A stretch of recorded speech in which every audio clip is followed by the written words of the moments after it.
Hey, what's up guys? This is Clyde Vince TV together with Boss Len again. Dito kami ngayon sa Batangas again. At this time dito naman sa Waku Waku Beach Resort. Yan. So, by the way guys, ilang oras ba yung biyahe natin papunta rito? From Antipolo. Kaya siguro ng 3.5 hours. Oh, mga ganun. 3 hanggang 3.5 hours. Kaya yan.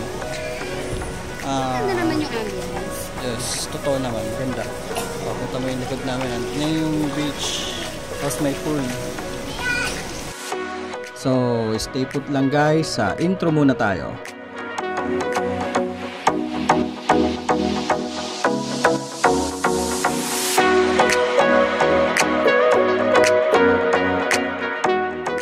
So yun guys, welcome back to our YouTube channel.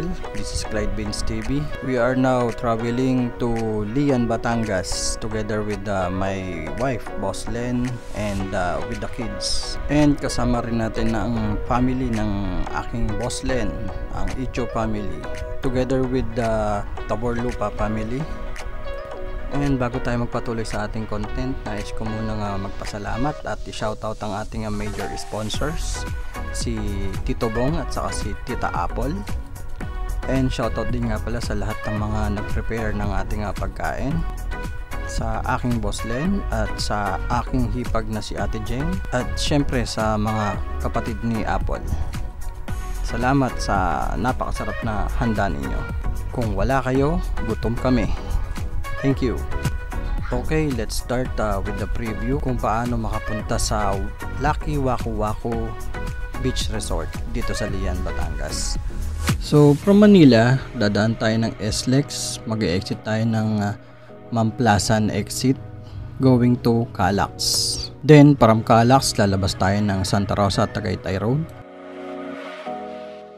Then from Santa Rosa Tagaytay Road, daan naman tayo sa may Tagaytay Calamba Road. And continue straight to Tagaytay Nasugbu Highway.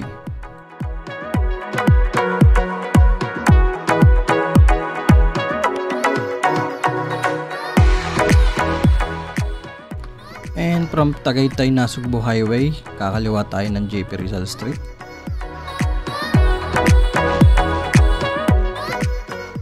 Then from JP Rizal Street, kakanan naman tayo sa G. Sarsoso, all the way to Barangay San Diego.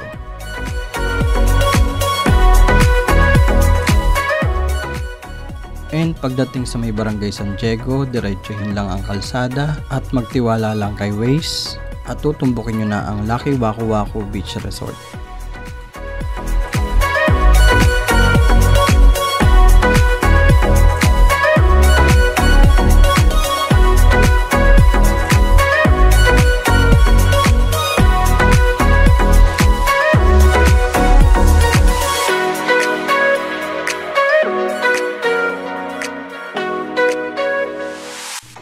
So upon entry, kailangan nyo muna magpa-register lahat ng guest na kasama ninyo.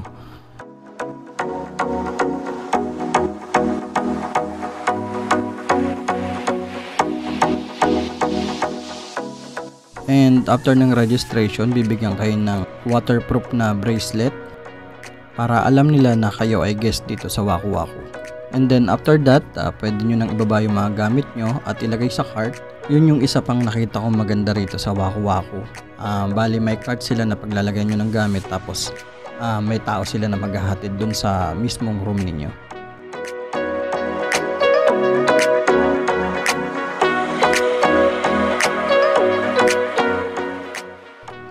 At pagdating naman sa rooms and amenities nila, wala akong masabi. Napakalinis at maganda. Bawat sulok, nakaka-relax talaga. Kahit itong CR, napakalinis. Very good. 10 out of 10 ang rate ko rito.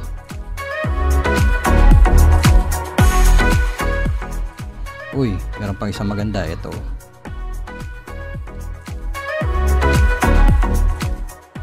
At yun, paglabas mo nga ng kwarto, ang bubungad sa'yo, syempre, yan yung pool. Maganda rin yung pool na yan. Pambata rin talaga siya. Yan. Kita mo kagad yung beach, di ba? Kasama namin dito ngayon is yung family ni Boss Len. Ayan, pakilala ko niyo sa inyo si Tatay. Ayan, ito si Tatay. Yan, si Tatay. Sino ba? Oh, siya tayo. Shot na, shot na. Ayan, si Ate Jane.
Opo, kung hindi po kayo binigyan pa, hindi po kayo binigyan sa tapos yung stop po sa 6 days, may kasukan po sa para alam ko yung stop na lang dito kayo.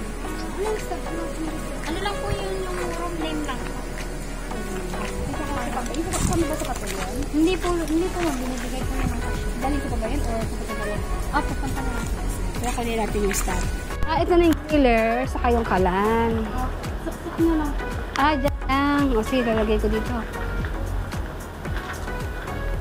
Australia.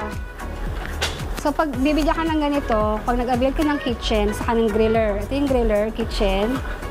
Then, ang gagawin mo lang, isuksok mo lang siya dito para malaman mo kung saan kang kitchen. Okay. Okay. May kagasol na yan. Nagasuli? This is 300. Alam po, 300 to? Saka ito 300 din. Ayun na. Pwede na magluto. May gripo. Yun nga lang, sa likod. Mas maganda pa rin yung villa. Ako. Yung villa para kasi sa villa, may kitchen yun. Hindi ka na kailangan lalabas. Ito yung video okay. Ano yan? Video okay. Meron ditong video okay. Alam ko 100 per hour. Ayan. Pero hanggang 10 PM lang. May curfew.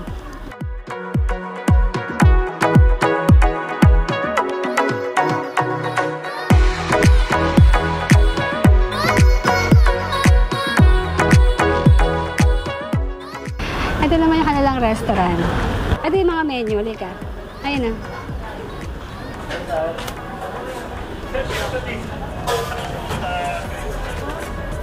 Yung mga alak din sila. Liquors. Yan. Baba.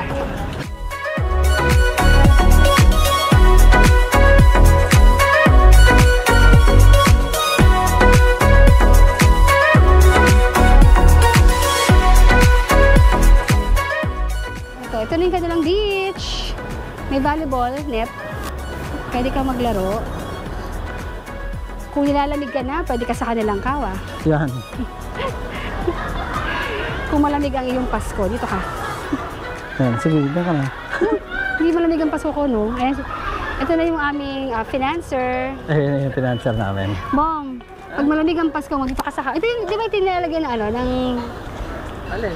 Ito yung pwede ka mag-swimming, ano... Swimming tayo? Hindi, Tangik, dyan yung sa San Goku, pag naliligo sila, papainitan. Pinapainitan. Hindi. Oo. Yan yung pinaka-hot tub nila. Ito mamaya mga 5, mag-volleyball tayo. Pwede.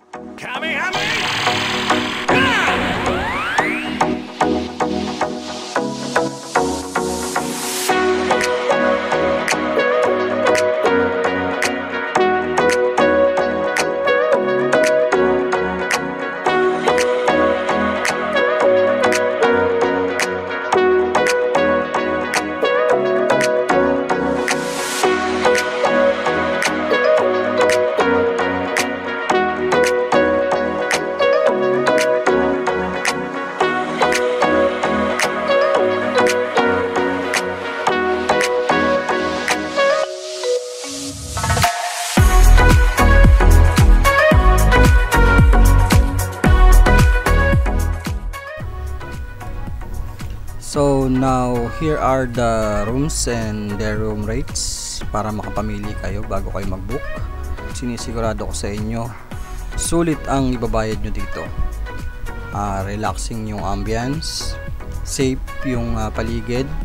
Siyempre, unang-una sa lahat, malinis ang paligid sa rooms at saka sa labas. Tsaka sobrang bait ng mga staff nila, very accommodating, wala akong masabi.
And well, bago tayo magpatuloy sa mga kaganapan ng aming pagstay dito sa Lucky Waku Waku, nais ko lang i-flex tong mga staff ng Lucky Waku Waku.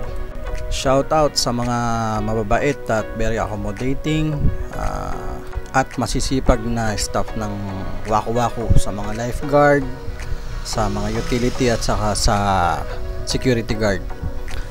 Maraming salamat at ginawa nyong memorable ang pagbisita namin dyan sa Lucky Waku Waku. God bless po sa inyo.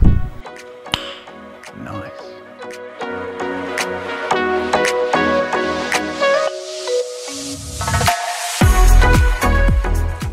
At ayan, tignan mo naman, ang ganda niya sa gabi. Ang daming pailaw ni Mayor. Kaya naman gaganahan kang maligo pagkagabi. Syempre kasi hindi na pwedeng maligo sa dagat paggabi dahil may curfew nga. Pero dito sa pool, sure, ang sarap maligo dyan. At ayan, tignan mo si nanay, masayang naglalakad, pakaway-kaway pa.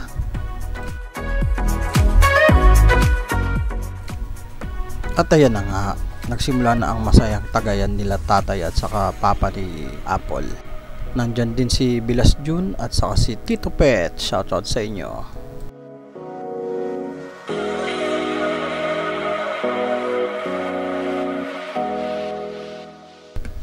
At syempre, kung merong senior division ng Tagayan, dito naman tayo ngayon sa junior division ng Tagayan. Yan ang pamilya ni Tita Apple.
At ayun na nga, dumating na nga tayo sa puntong pinakamalungkot sa lahat, ang uwian. Pero ganun pa man, kami nagpapasalamat sa pamilya ni Tita Apple. Masaya kaming nakasama namin kayo muli. At nagpapasalamat din kami sa lahat ng staff ng Lucky Waku Waku. Sana ay makabalik kami dyan dahil talagang nag-enjoy kami sa inyong resort. At dahil dyan, ang overall review natin sa Lucky Waku Waku Beach Resort ay 10 out of 10. Promise, masaya, maganda yung paligid, maganda yung ambience, secured yung place. Try nyo. At syempre, hindi mawawala ang side trip bago umuwi. So, stop over muna tayo sa Starbucks Tagaytay.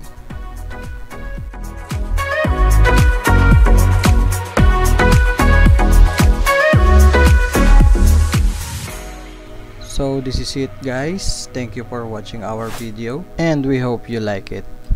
Please don't forget to subscribe and hit the bell icon for more videos. This is Clyde Vince TV, see you on my next video. God bless everyone.